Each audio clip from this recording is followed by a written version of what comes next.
नमस्कार, मैं डॉक्टर निधि पाटनी, कैंसर रोग विशेषज्ञ, नारायणा हॉस्पिटल जयपुर से। हम ब्रेन ट्यूमर की अगर बात करें तो ये कई प्रकार के होते हैं। ये ब्रेन के अलग अलग हिस्सों से पैदा होते हैं, इसलिए इनकी नेचर भी अलग अलग होती है। अलग अलग ग्रेड्स के होते हैं, कोई धीमी गति से बढ़ने वाले होते हैं, कोई तेज़ी की गति से बढ़ने वाले होते हैं, और अलग अलग एज ग्रुप्स में और महिलाओं में और पुरुषों में भी अलग अलग तरह के ट्यूमर पाए जाते हैं।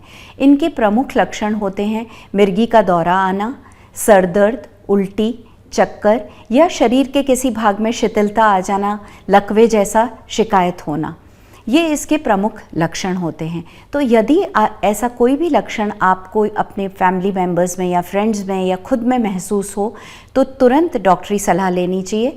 इसका जनरली डायग्नोसिस MRI से हो जाता है और उसके बाद ज़रूरत पड़ने पे इसमें सर्जरी की जाती है। सर्जरी के रिपोर्ट आने के बाद उस रिपोर्ट के आधार पे आगे की जांचें और उपचार किया जाता है। ये जो प्राइमरी ब्रेन ट्यूमर है, ये ब्रेन के सेकेंडरी ट्यूमर से अलग होता है। ब्रेन के जो सेकेंडरी ट्यूमर्स होते हैं वो ब्रेन में किसी और जगह से आते हैं, जैसे कि प्राइमरीली ब्रेस्ट का या लंग का ट्यूमर हो जो फैल के अगर ब्रेन तक गया तो इसे सेकेंडरीज या ब्रेन ट्यूमर या मेटास्टेसिस कहते हैं, और ये चौथी स्टेज होती है।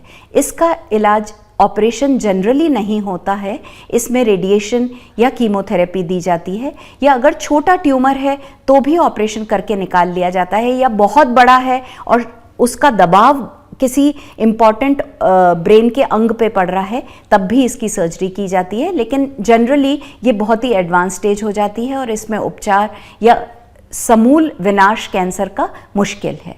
ट्यूमर चाहे प्राइमरी हो या सेकेंडरी, ब्रेन के जो भी लक्षण हैं उसे नज़रअंदाज न करके तुरंत चिकित्सीय सलाह लेना ज़रूरी है। नमस्कार।